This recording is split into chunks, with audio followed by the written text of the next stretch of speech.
نحمده ونصلي ونسلم على رسوله الكريم أما بعد فأعوذ بالله من الشيطان الرجيم بسم الله الرحمن الرحيم سيقول لك المخلفون من الأعراب شغلتنا أموالنا وأهلنا فاستغفر لنا يقولون بألسنتهم ما ليس في قلوبهم قل فمن يملك لكم من الله شيئا إن أراد بكم ضرا أو أراد بكم نفعا بل كان الله بما تعملون خبيرا بل ظننتم أن لن ينقلب الرسول والمؤمنون إلى أهلهم أبدا وزين ذلك في قلوبكم وظننتم ظن السوء وكنتم قوما بورا ومن لم يؤمن بالله ورسوله فإنا أعتدنا للكافرين سعيرا ولله ملك السماوات والأرض يغفر لمن يشاء ويعذب من يشاء وكان الله غفورا رحيما سيقول المخلفون إذا انطلقتم إلى مغانم لتأخذوها ذرونا نتبعكم يريدون أن يبدلوا كلام الله قل لن تتبعونا كذلكم قال الله من قبل فسيقولون بل تحسدوننا بل كانوا لا يفقهون إلا قليلا قل للمخلفين من الأعراب ستدعون إلى قوم أولي بأس شديد تقاتلونهم أو يسلمون فإن تطيعوا يؤتكم الله أجرا حسنا وإن تتولوا كما توليتم من قبل يعذبكم عذابا أليما ليس على الأعمى حرج ولا على الأعرج حرج ولا على المريض حرج ومن يطع الله ورسوله يدخله جنات تجري من تحتها الأنهار ومن يتولى يعذبه عذابا أليما صدق الله العظيم. یہ سورۃ الفتح کا دوسرا رکوع ہے. اس سورہ مبارکہ کے آغاز میں اس سورہ مبارکہ کے نزول کا پس منظر بیان کیا گیا کہ نبی کریم صلی اللہ علیہ وسلم 6 ہجری میں ذی قعدہ کے مہینہ میں عمرہ کے ارادہ سے اپنی جماعت کے ساتھ مدینہ منورہ سے روانہ ہوئے اور عمرہ ظاہر ہے مکہ المکرمہ میں اللہ کے اس عظیم الشان گھر بیت اللہ کا طواف کرنا ہے. صحابہ کرام رضوان اللہ تعالی علیہم اجمعین کی اس سے پہلے مکہ کے اوپر قاذبِ جماعت قریش کے ساتھ اس سے ایک جنگیں ہو چکی ہیں جس میں قریشیوں کو کافی نقصان اٹھانا پڑا ہے. اس سے پہلے بدر، احد، احزاب اور مختلف معرکوں میں قریشیوں کو کافی نقصان اٹھانا. اب جب کہ مسلمان ان کے اپنے گھروں میں جا رہے ہیں اور وہ بھی ہتھیار بند ہو کر نہیں بلکہ احرام کی حالت میں، اور دشمن کا اللہ کے گھر کے احترام کے حوالے سے ان کے دلوں میں اگر کوئی کسی درجے میں اہمیت ہوتی تو مسلمانوں کو یہاں مکہ سے وہ نکالتے ہی نہیں. ان کو اس چیز کا لحاظ نہیں تھا. اس لیے ڈر اور خطرہ کبھی تھا کہ قریش یقیناً رکاوٹ ڈالے اور ہو سکتا ہے کہ ان کے ساتھ کوئی جنگ بھی ہو جائے، لڑائی بھی ہو جائے. اس لیے آپ صلی اللہ علیہ وسلم نے اس سفر میں عام اعلان فرمایا کہ لوگ ہمارے ساتھ عمرہ کے لیے چلیں. مدینہ منورہ کے تمام مسلمانوں کو بھی یہی حکم تھا اور مدینہ کے اردا گرد بہت سارے قبائل جو مسلمان ہو چکے تھے اور کچھ وہ تھے جو آپ کے ساتھ معاہدے میں شریک تھے. ابھی اسلام تو انہوں نے قبول نہیں کیا تھا لیکن اسلام کے ساتھ معاہدات کر کے وہ ہر طرح سے اسلام کا ساتھ دینے کے لیے ان کو معاہدات کے ذریعے سے اپنے ساتھ شامل کر لیا تھا۔ قبیلہ بنو اسلم، بنو مزینہ،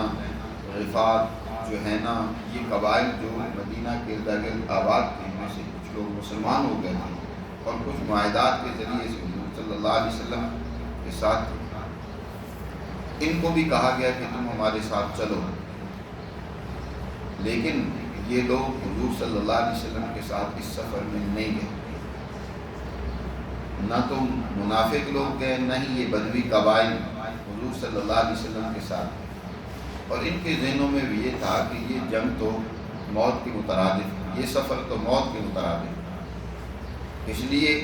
کہ قریش ایک بڑی طاقتور جنگجو قوم ہے جس نے اس سے پہلے مدینہ منورہ پر چڑھائیاں کی، لڑاکا قوم ہے۔ ان کے پاس اس طریقے سے بغیر ہتھیاروں کے تیاری کے جانا، یہ تو خود اپنے آپ کو موت کے منہ میں ڈالنا ہے۔ اور ان کے ذہن میں یہ بات اچھی طرح بیٹھ چکی تھی کہ مسلمان اس سفر سے واپس نہیں آئیں گے، ہلاک ہو گیا، قریش ان کو تہ و تیگ کر لیں۔ لیکن یہ تو اتفاق کچھ اور ہی ہوا، اللہ کی مدد اور نصرت اور اللہ کی منشا کچھ اور ہی تھی کہ مسلمان جماعت حدیبیہ کے مقام پر انہی کے قریشیوں کے ساتھ ایک معاہدہ کر کے 10 سال دن بندی کا بڑی کامیابی کے ساتھ واپس آ جاتا۔ اب جب مسلمان واپس آ رہے ہیں، اس موقع پر یہ آیات مبارکہ نازل ہوئی اور حضور صلی اللہ علیہ وسلم کو اور مسلمان جماعت کو بتلا دیا گیا کہ جب تم اب واپس جاؤ گے نا تو یہی قبائل، یہی منافق نام نہاد مسلمان آپ لوگوں کے پاس آ کر اس سفر میں آپ کے ساتھ نہ جانے کے عجیب و غریب عذر بہانے تراشیں گے۔ مثلاً کہیں گے ہم تو پوری طرح تیار تھے، لیکن کیا کریں دشمن کا ہر وقت خطرہ لگا رہتا ہے، ہمارے گھر جو تھے وہ خالی تھے، ان بیوتنا عورا۔ کبھی کہیں گے کہ ہمیں اپنے مالوں نے، کام کاج نے ہمیں ان چیزوں نے مصروف رکھا، کھیتی باڑی تھی اور اس طرح مال مویشی سنبھالنے والا کوئی نہیں تھا، شغلتنا اموالنا واہلنا، گھر کے کام تھے۔ اس طرح کے عذر بہانے کر کے اس سفر میں نہ جانے کے لیے آپ کو مطمئن کرنے کی، مسلمان جماعت کو مطمئن کرنے کی کوشش کریں، اور ساتھ ساتھ یہ بھی کہیں گے کہ ہاں ہم سے واقعی غلطی ہوگی، پھر بھی ہمیں نکلنا چاہیے تھا۔ جب آپ ان سے کہیں گے نا کہ یہ تمہاری عذر تھے، جو ہمارے ساتھ 1400 صحابہ گئے ہیں تو ان کے یہ مسائل نہیں تھے، انہوں نے بھی تو قربانی دی، وہ کہیں گے کہ ہاں نہیں ہم مانتے ہم سے غلطی ہو گئی، آپ اللہ سے ہماری اس غلطی اور قصور کی معافی مانگیں۔ اللہ تعالیٰ نے یہ بات پہلے ہی سے حضور صلی اللہ علیہ وسلم کو بیان کر دیا، فرمایا سَيَقُولُ لَكَ الْمُخَلَّفُونَ مِنَ الْأَعْرَابِ، اب کہیں گے آپ سے المخلفون من الأعراب،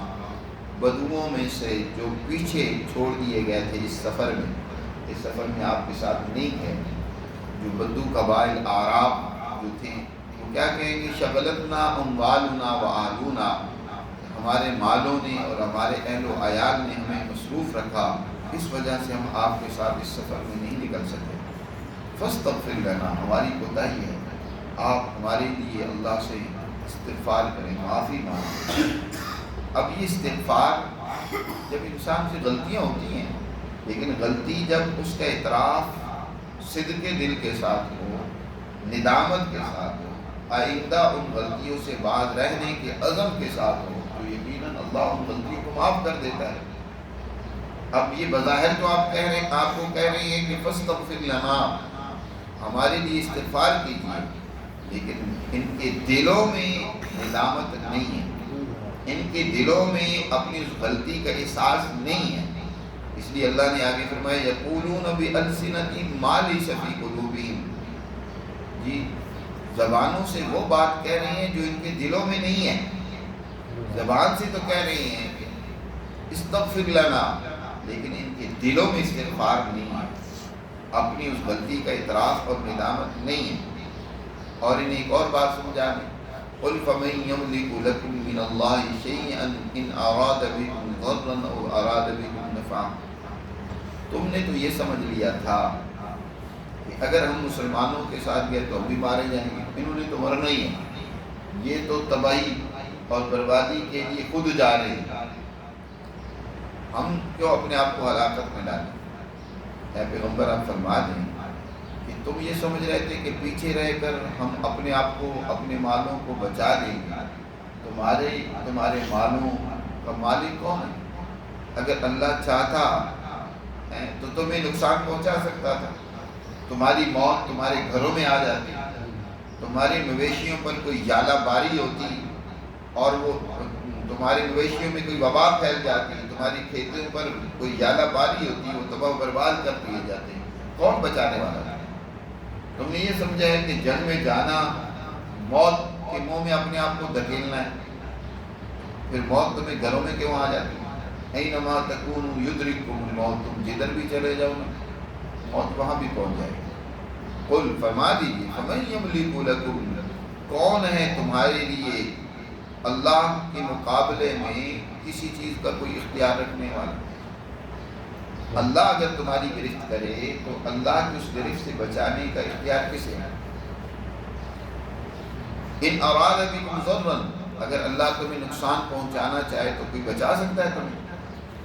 او اراد بکم نفع، یا اللہ تمہیں کوئی فائدہ پہنچانا چاہے تو اس فائدے کو کوئی روک سکتا ہے؟ نبی کریم صلی اللہ علیہ وسلم نے حضرت ابن عباس سے فرمایا، حضرت عباس اپنے چچا سے فرمایا، لوگ اگر ساری دنیا اکٹھی ہو جائے، لو کانت الدنیا یجمعوک علی ان یجمعوک، اگر سارے لوگ اکٹھے ہو کر ان ينفعوک بشیء لن ينفعوک بشیء الا قد كتب اللہ لک، تمہیں نفع پہنچانا چاہے تو تمہیں نفع نہیں پہنچا سکتے۔ وَلَوِ اجْتَمَعُ النَّاسُ عَلَىٰ أَن يَضُرُّوكَ بِشَيْءٍ لَن يَضُرُّوكَ بِشَيْءٍ إِلَّا قَدْ كَتَبَ اللَّهُ لَكَ، اور سب مل کر اگر تمہیں نقصان پہنچانا چاہیں تو وہی نقصان پہنچے گا جو اللہ نے تمہیں نقصان پہنچانے کا ارادہ کیا، ورنہ تمہارا کچھ بھی نہیں بگاڑ سکتا۔ تو اللہ کے مقابلے میں تمہارے نفع اور نقصان کا کون اختیار رکھتا ہے؟ کہ تم پیچھے رہ کے سمجھ رہے تھے کہ ہم نے اپنے آپ کو بچا لیا نقصان سے، بل کان اللہ بما تعملون خبیرا، بلکہ اللہ جو تم عمل کرتے ہو نا اسی کی پوری خبر رکھتا ہے۔ اللہ سے کوئی بات چھپی ہوئی نہیں ہے، وہ خوب جانتا ہے کہ تمہارے دلوں میں اس موقع پر کیا بات بیٹھی ہوئی تھی، تم کیوں نہیں اس جنگ میں شریک ہوئے؟ بل ظننتم ان لن ينقلب الرسول، وہ تمہارے دلوں میں کیا بات تھی اللہ نے اس کو آگے بیان کر دیا۔ تم نے یہ خیال کر لیا تھا کہ رسول اور ایمان والی جماعت واپس گھر نہیں لوٹ کر آئے، یہ پلٹ کے نہیں آئیں گے، دشمن ان کی تکہ بوٹی کر دیں گے۔ لن ينقلب الرسول والمؤمنون الى اهلهم ابدا وزين ذلك في قلوبكم، اور یہ بات تمہارے دلوں میں مزین و آراستہ کر دی گئی تھی، تم اس پر بڑے خوش تھے کہ چلو اچھا ہوا،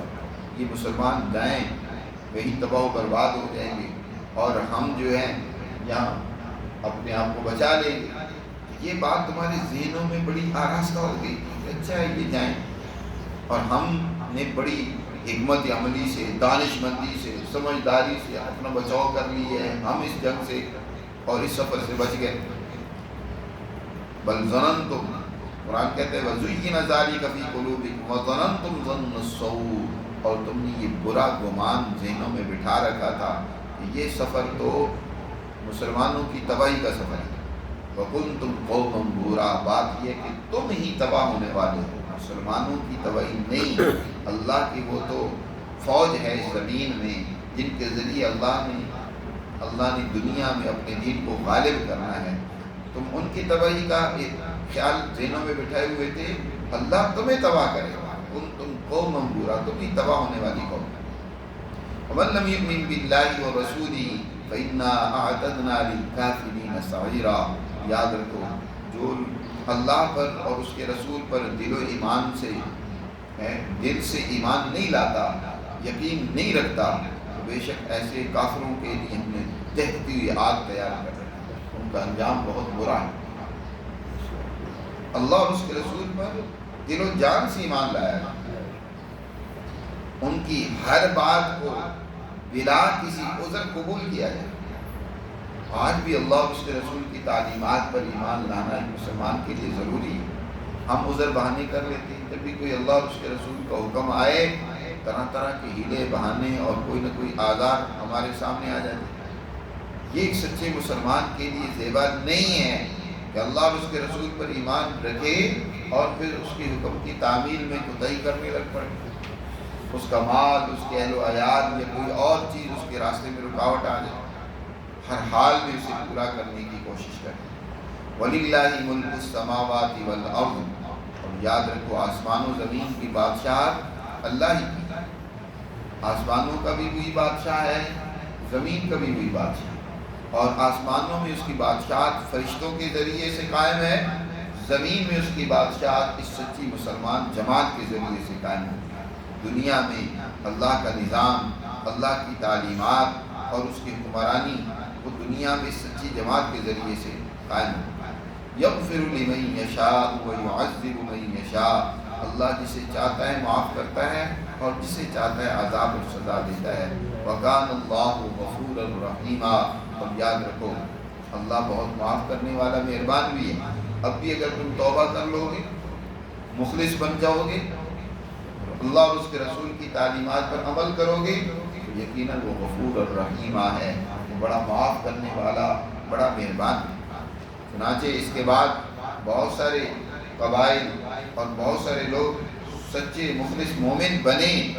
اور وہ مسلمانوں کے ساتھ ہر محاذ اور معرکہ میں شریک رہے، اللہ نے انہیں معاف کیا، ان کے درجات بلند ہوئے۔ اگر انسان سچائی سے توبہ کر کے اپنی کوتاہی کی تلافی کرے، اللہ تو غفور الرحیم ہے، وہ معاف کرنے والا۔ سیقول المخلفون، نبی کریم صلی اللہ علیہ وسلم اپنی جماعت کے ساتھ واپس آئے،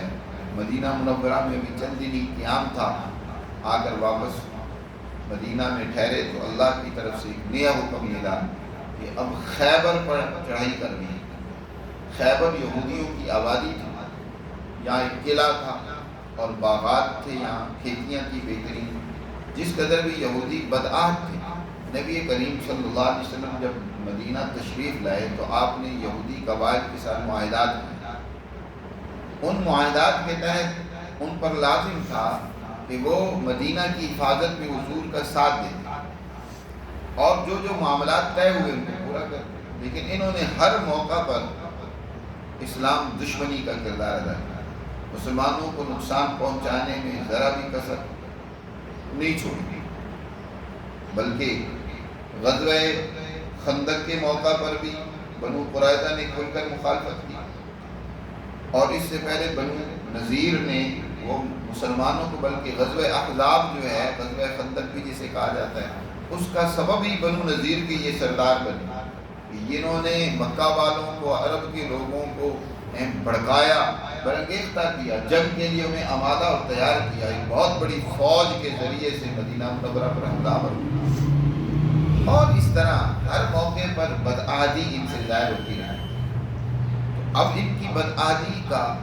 اس سے پہلے بھی مختلف موقعوں پر ان کو سزائیں دی گئی، بلکہ مدینہ سے تو ان کو نکال دیا گیا تھا اور خیبر میں جا کر یہ مقیم ہو گئے تھے، اور وہاں سازش کا یہ گھر بن چکا تھا، سازشیں وہاں یہ بیٹھ کر کرتے تھے اسلام اور اہل اسلام کی خلاف۔ اب وقت آ چکا ہے، اب دین اسلام دنیا میں ایک پوری طاقت و قوت کے ساتھ ظاہر ہو رہا ہے۔ قریش نے بھی مسلمانوں کی طاقت کو تسلیم کر لیا اور ان کے ساتھ اب ایک طرف جنگ کے حوالے سے اطمینان ہو گیا، کیونکہ معاہدہ ہو گیا 10 سال کے لیے جنگ بندی کا۔ اب ضروری تھا کہ مدینہ منورہ اور اس کے ارد گرد کو، جزیرۃ العرب کو، ان بدعہد یہودیوں سے، دیگر قبائل سے پاک کیا۔ چنانچہ اللہ سبحانہ و تعالیٰ نے مسلمان جماعت کو حکم دیا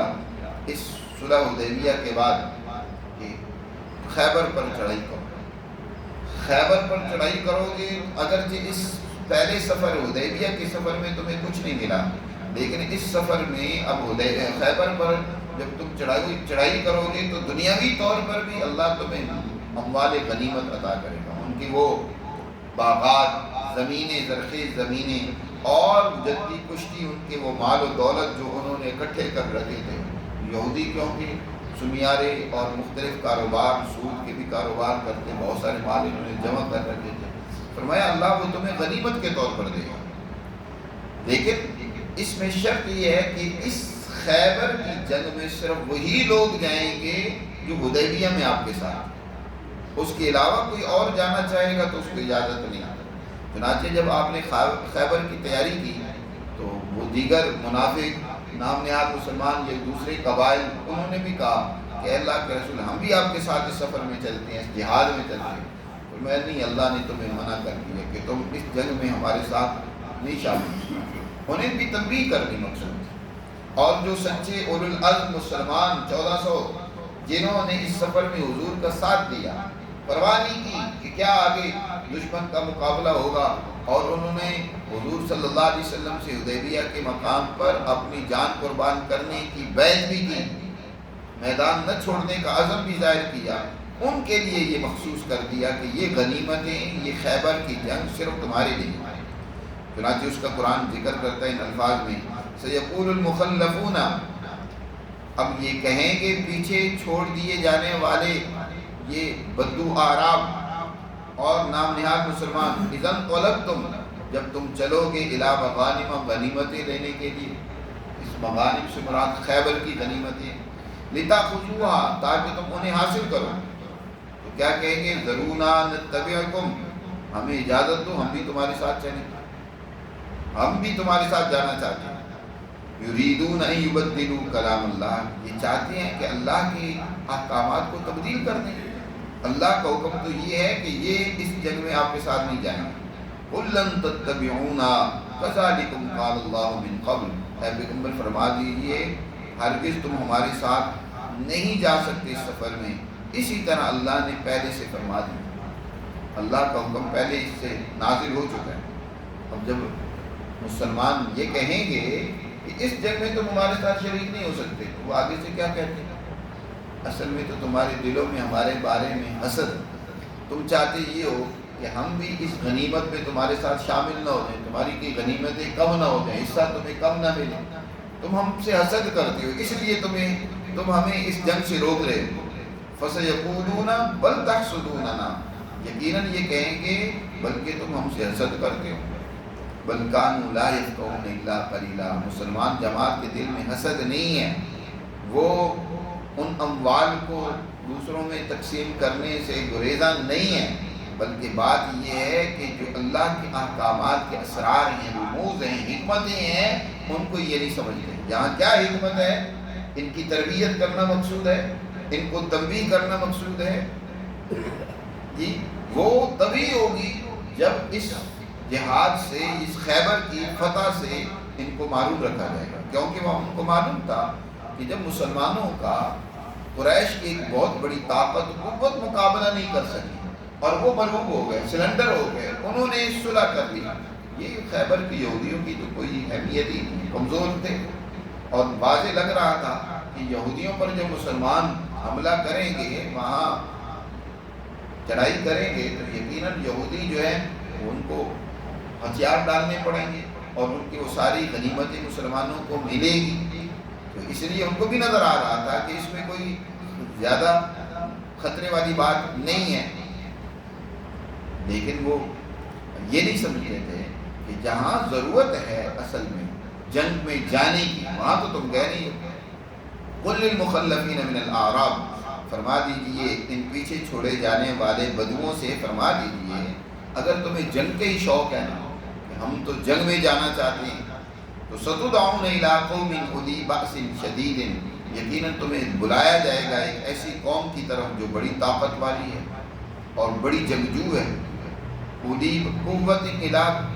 قوت قوم اولی بأس شدید، بڑی سخت طاقت رکھنے والی ہے، تم ان سے لڑائی کرو گے یا وہ ہتھیار ڈال لیں گے، مسلمان ہو جائیں گے یا اپنے آپ کو سرنڈر کر دیں گے۔ فَإِن تُطِيعُوا، پھر اگر تم نے اس وقت اللہ اور اس کے رسول کی اطاعت کی، اللہ کے حکموں کو مانا، تو یؤتیکم اللہ اجرا حسنا، اللہ تمہیں پھر بہت بڑا اجر عطا فرمائے گا۔ لیکن وَإِن تَتَوَلَّوْا، اگر تم نے منہ موڑا، کما تولیتم من قبل، جیسے تم اس سے پہلے منہ موڑ چکے ہو حدیبیہ کے سفر سے، تو یعذبکم عذابا علیما، تو اللہ تمہیں دردناک قسم کی سزا دے گا۔ یہاں سے ستدعون الی قوم اولی بأس شدید،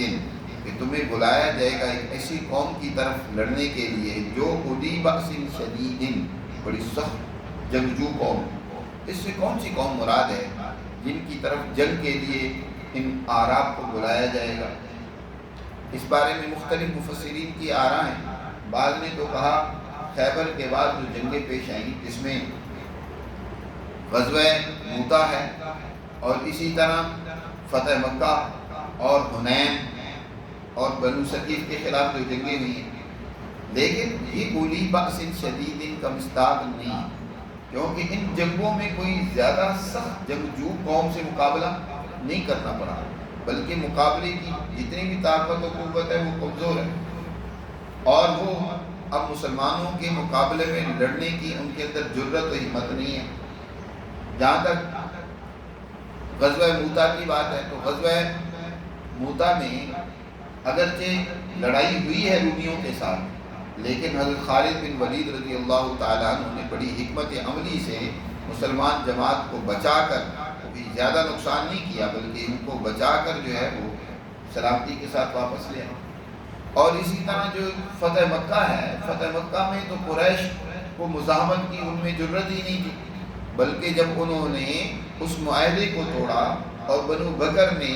بنو خزاع جو مسلمانوں کے حلیف قبیلہ تھا اس پر حملہ کیا، اور قریشی نے اس وقت تو ساتھ دیا، لیکن اس کا رعب ان پر اتنا تھا کہ ابو سفیان مدینہ میں حضور صلی اللہ علیہ وسلم کے پاس آیا کہ آپ ان بنو بکر کی وجہ سے یا ہماری غلطی اور کوتاہی کی وجہ سے آپ اس معاہدے کو برقرار رکھیں، نہ توڑیں، اور بڑی سفارشیں بھی کروائی۔ حضرت ابو بکر کو سفارشی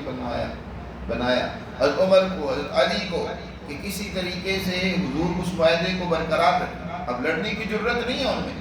اس لیے منت سماجت کر رہے ہیں۔ اور پھر حضور صلی اللہ علیہ وسلم جب فتح مکہ کے لیے روانہ ہوئے تو قریش کو خبر تک نہ ہوئی کہ حضور ان کے سر پر پہنچ گئے، سوائے اکا دکا واقعات کی کوئی بڑی جنگ بھی اس موقع پر نہیں ہوئی، اور حضور صلی اللہ علیہ وسلم نے مکہ کو بڑی آسانی کے ساتھ فتح کر لیا۔ اور اس کے بعد حنین کا واقعہ یا ثقیف کے ساتھ جنگ کا واقعہ پیش آیا تو اس میں بھی دشمن کی کوئی بڑی تعداد نہیں ہے، مسلمان 12,000 ہیں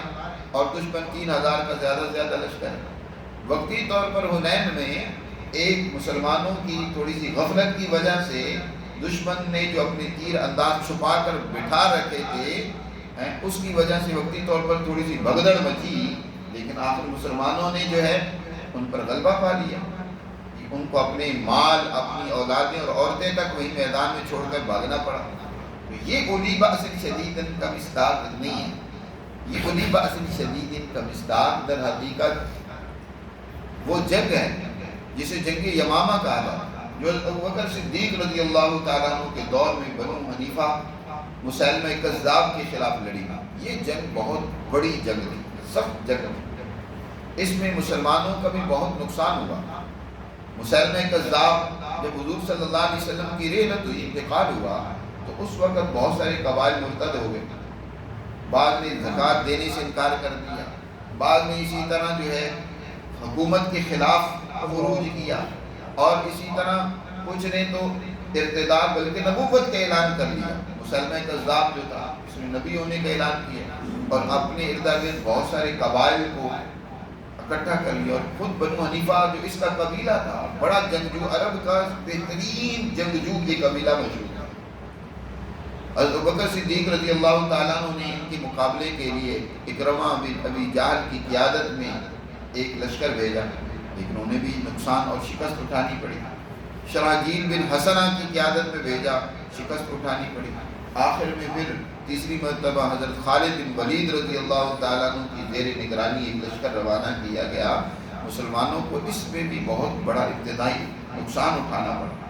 70 حفاظ اس میں شہید ہوئے۔ یہ بہت بڑی تعداد مسلمانوں کی اس میں شہادت نوش کرتی ہے۔ یہ بڑی سخت قسم کی جنگ تھی۔ آخر خالد بن ولید رضی اللہ تعالیٰ عنہ کی اعلیٰ حکمت، بصیرت اور ان کی جنگی جو ہے وہ صلاحیت تھی، اس کی بنیاد پر بنو حنیفہ قبیلہ کو شکست اٹھانی پڑی۔ لیکن یہ جنگ بہت بڑی سخت جنگ تھی، تاریخ کے اندر اس جنگ کو پڑھا جائے تو جس میں دشمن کے بھی تقریباً 21,000 کے قریب افراد مارے گئے، مسلمانوں کے بھی کافی نقصان اور ان کو بھی کافی شہادتیں ہوئی. تو یہ جنگ اس کا مصداق ہے. حضرت رافع بن خدیج رضی اللہ تعالیٰ عنہ فرماتے تھے کہ ہم اولی بأس شدید کا مصداق جب بنو حنیفہ کے ساتھ ہماری جنگ ہوئی تو پھر ہم نے پہچانا کہ اس سے جس جنگ کی طرف کہا جا رہا ہے کہ تمہیں بلایا جائے گا، اس وقت تم اگر اپنی اس صلاحیت کا اظہار کرو گے، اس جنگوں میں شریک ہوگے، تو پھر اللہ تمہیں اس کا اجر عظیم عطا فرمائے گا. اور پھر اس کا اجر عظیم اللہ نے اگلے درجے میں عطا فرمایا کہ کیسر و کسریٰ کی سلطنتیں اور شہنشاہیتیں وہ سب ٹوٹیں اور مسلمان ان پر غالب آئے. آگے مستقبل میں مسلمانوں کے لیے کامیابی کے دروازے کھلتے چلے گئے. پھر کسی قوم کو مسلمانوں کے مقابلے میں ٹھہرنے کی ضرورت نہیں ہوئی. تو اولی بأس شدید کی طرف بلایا جائے گا. اس میں اگر تم جنگ کرو گے، اللہ اور اس کے رسول کی اطاعت کرو گے، احکامات کو مانو گے، تو پھر اللہ تمہیں کیا ہے بہت بڑا اجر عطا فرمائے گا، اجرا حسنا. اور وہ اجر حسن مستقبل کی فتوحات ہیں. لیکن اگر تم نے منہ موڑا، اس وقت اللہ کے حکموں کو قبول نہ کیا، نہ مانا، تو یعذبکم عذابا علیما، تو دردناک قسم کی سزا کا تمہیں سامنا کرنا پڑے گا. تو اس طریقے سے ان آیات میں اللہ سبحانہ و تعالیٰ نے اس صلح حدیبیہ میں شریک نہ ہونے والوں کو ایک بڑی تنبیہ کی ہے کہ مستقبل کے حوالے سے اب اپنی کمزوریوں اور کوتاہیوں کو دور کرو اور دین کے غلبے کے لیے کردار ادا کرو، تو اللہ تمہیں دنیا میں بھی اور آخرت میں بھی اجر سے نوازے گا. اللہ ہمیں سمجھ نصیب